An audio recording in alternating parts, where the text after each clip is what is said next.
The Oki Islands are an archipelago of 38 islands located in the Sea of Japan, 40 kilometers north of the nearest Japanese mainland in Shimane Prefecture. The four inhabited islands are divided into two districts: Dozen, which is nearer to the mainland and consists of the islands Nishinoshima, Ama, and Shibu, and Dogo, the larger round island 10 kilometers northeast of Dozen. The land on the island includes mostly forests and mountains, followed by agricultural land, roads, and residential areas. In September of 2014, Japan and UNESCO designated Oki as a national geopark due to recognition of its natural beauty, unique geophysical conditions, as well as its geographical significance.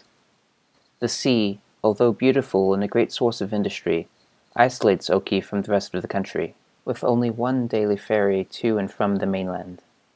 This isolation has led to an expensive, fossil fuel-dependent power grid for the islands, and fewer commercial prospects for its denizens.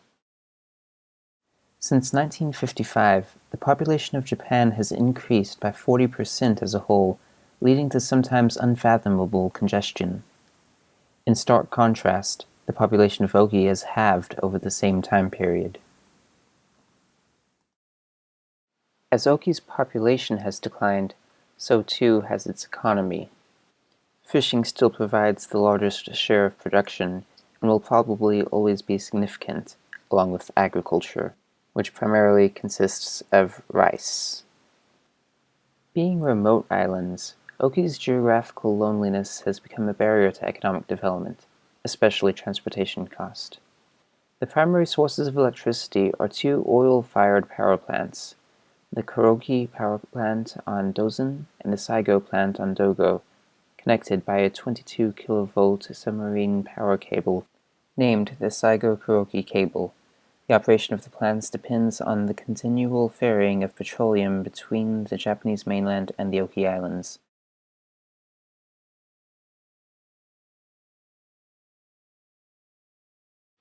The University of Texas at Austin has worked with the Graduate School of International Development and Cooperation at Hiroshima University for over 10 years, and we have gradually attempted to integrate our students into joint projects.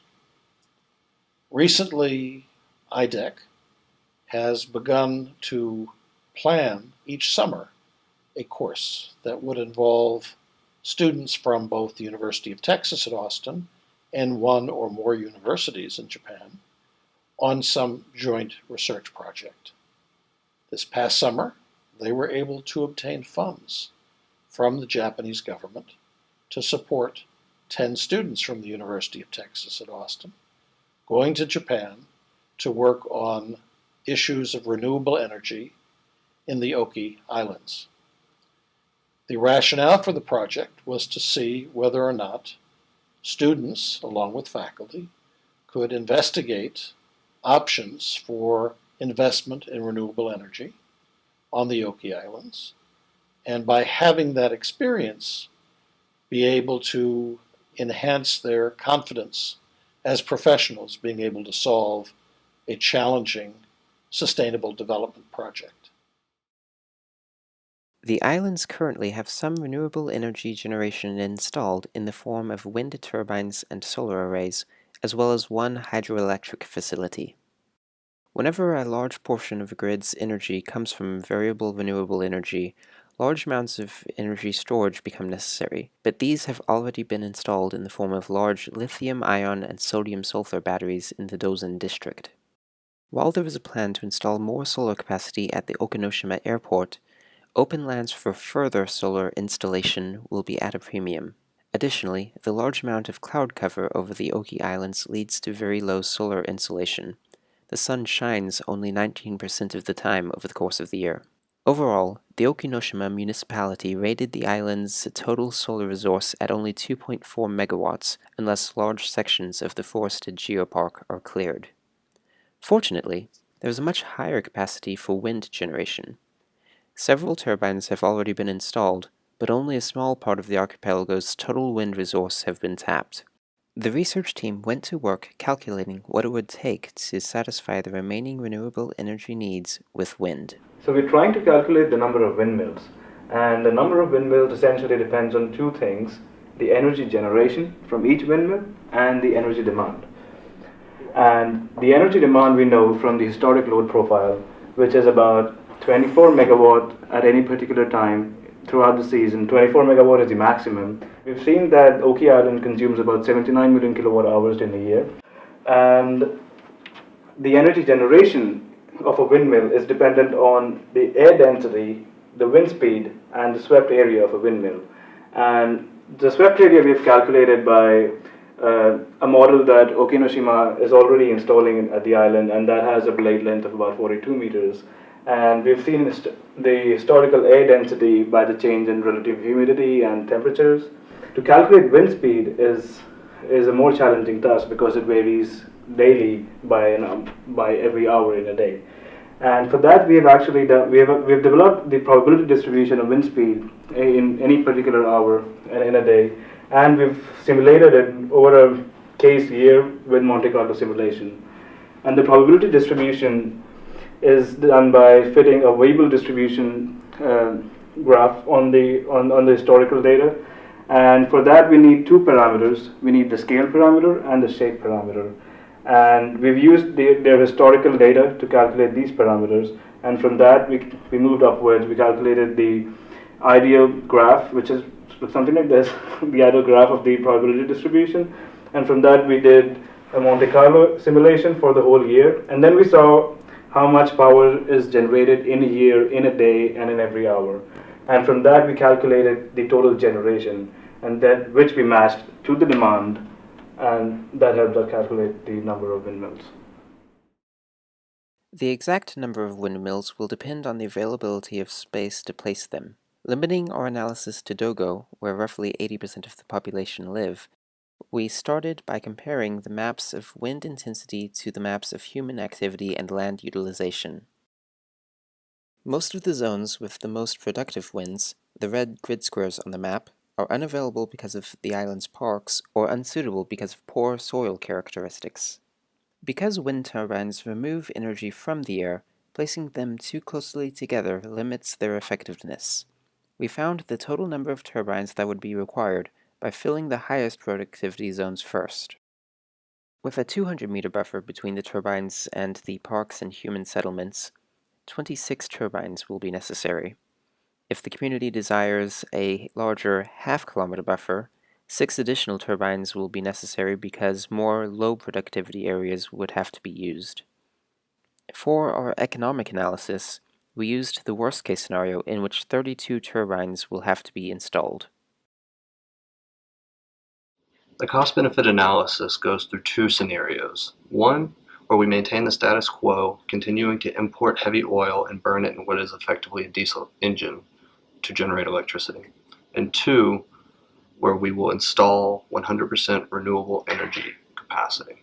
In the first figure, you can see the projected price of heavy oil from 2015 to 2040 as based on estimates from the World Bank. The second figure projects the cost of operation for the heavy oil plant through 2040. The third and fourth figures show the cost of installation and the cost of operation of the recommended amount of solar photovoltaic technologies.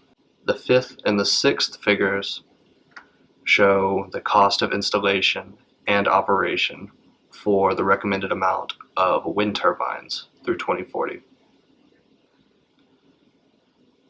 The seventh and eighth figures show the cost of importation of the heavy oil to the Oki Islands and the operation of the fire power plant in the event that Mother Nature does not comply and the renewable energy sources are not sufficient enough to provide the electricity needed by the residents.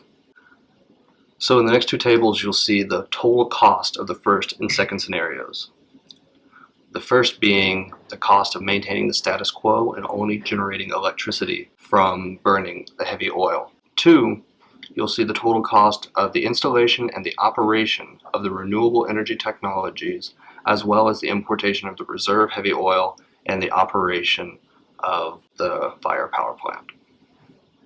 Based on the assumptions that we've made in this study, it can be seen that the implementation and operation of the renewable technologies is drastically cheaper than that of maintaining the status quo. Our recommendation, then, is to finish building out the accessible solar resources and to meet the remaining gap with wind power. As an island community, Oki's wind profile is closer to offshore installations, which match demand profiles better than typical wind projects. The installed storage capacity will help smooth the renewable energy generation with demand, but the oil fire plants, which are in good working condition, will cover the few remaining gaps. The Oki Islands can become a lab for renewable energy implementation and make the geopark a testament to sustainable development. One of our main recommendations is to focus on a renewable energy portfolio that consists mainly of wind and is complemented by distributed solar generation from residential rooftops around the island. And then we will also likely recommend that the Oki government keep up and maintain their oil-powered plants as a means of backup in times where renewable energy or renewable power isn't available.